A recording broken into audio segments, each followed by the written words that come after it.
Hi, Sudhandar. Let's take a look at your new set of essays. We've got fast food replacing traditional food. Let's see what you wrote.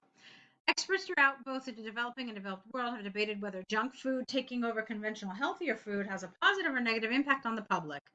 This essay will discuss both sides using examples from Stanford University and the WHO to demonstrate points and prove arguments. Okay, it's very nice. However, it doesn't do what you need to do if you're looking to get a band 7 and higher. Let me tell you what I mean.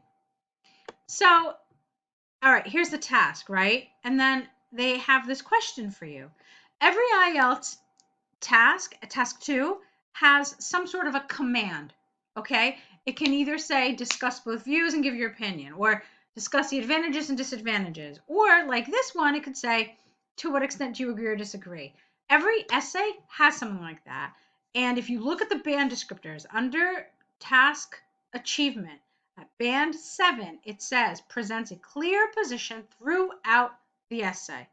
Your position is the answer to whatever that command is. The word throughout is the key word. It means from the beginning to the end.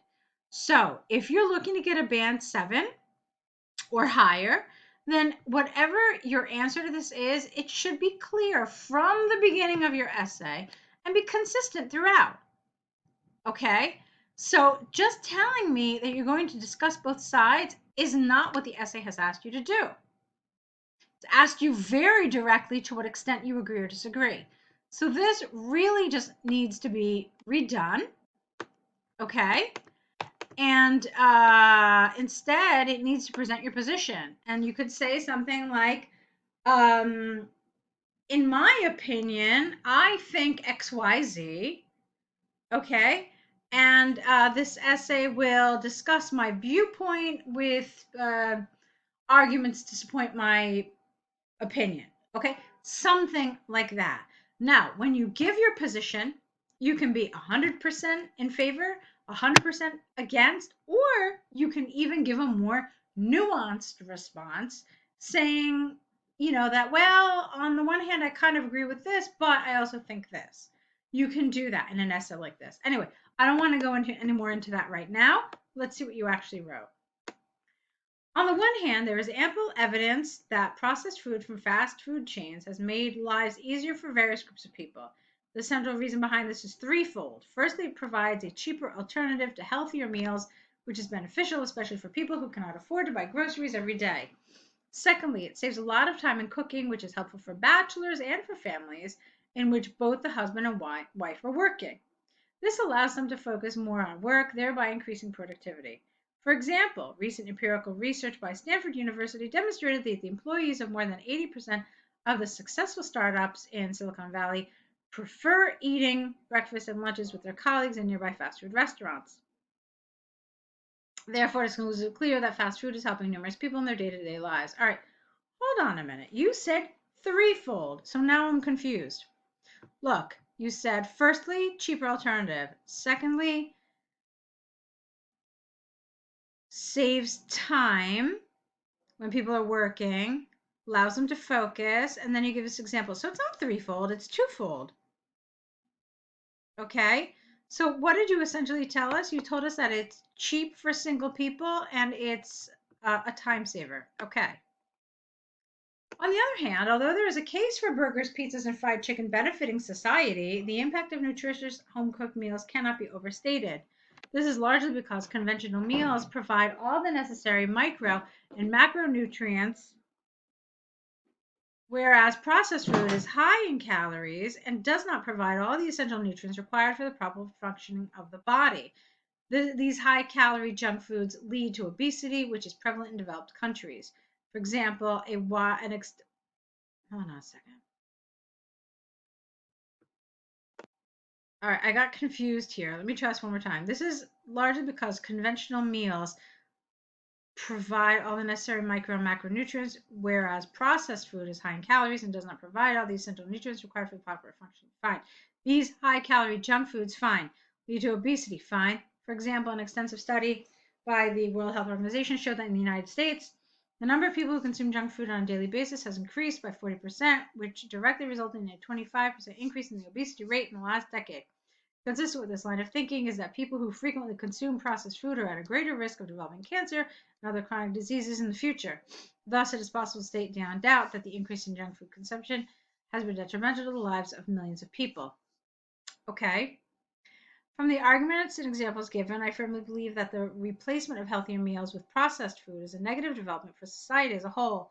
It is predicted that the consumption of junk food will increase in the future, which should be considered a warning signal to the health of the people. Okay, so it's written very well.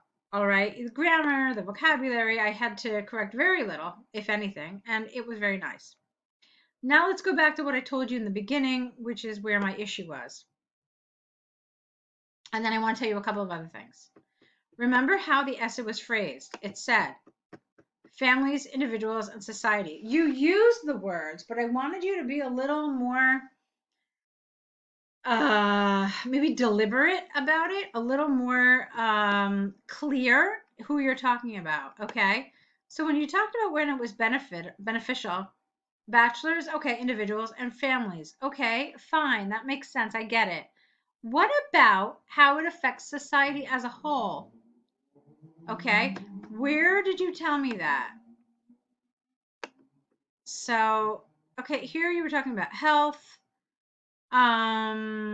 obesity rate, people. So there wasn't really, and then kind of was like, well, maybe this is where we're talking about society, but it's really a stretch. I wanted to see where this issue of junk food really affects society. And I can give you a handful of examples.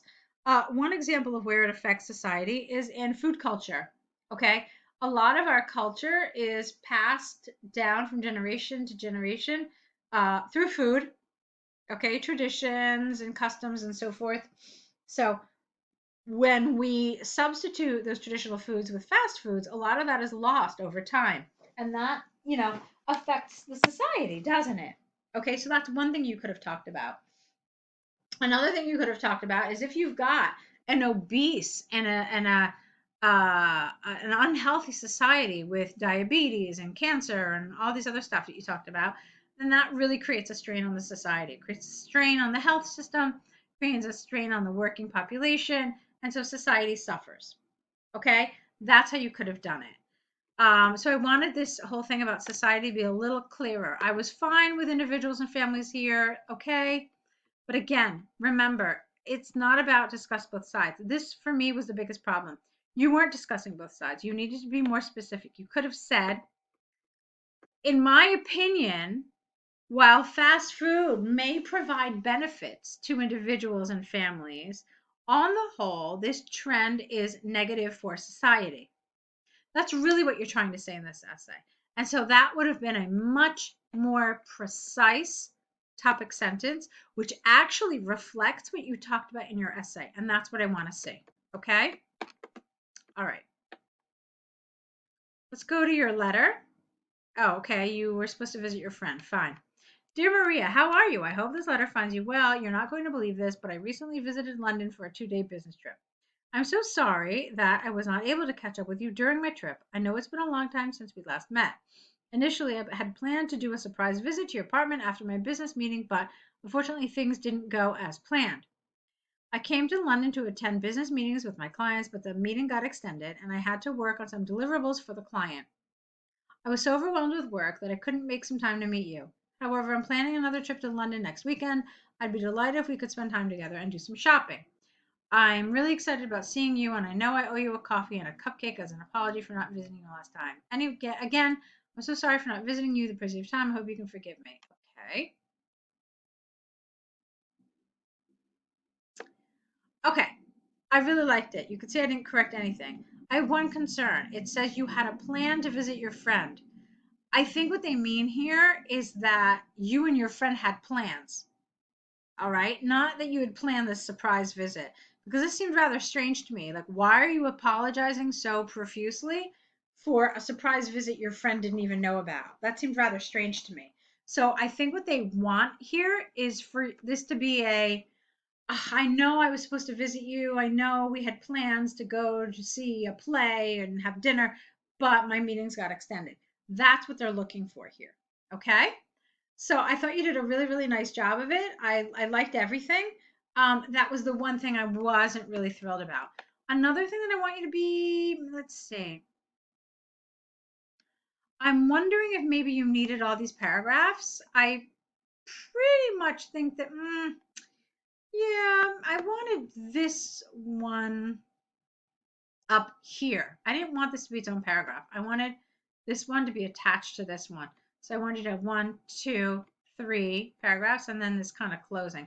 That would have been good. So the language was great. I really liked all of that. But again, it was just one little thing or two things that I wanted you to look at. Okay? So go ahead and correct these. I really want to advise you not to send us new essays until you get your essay corrections back. So, just try to get the feedback and then progress to your next set. Okay? So I'll be looking forward to your next set. Good luck.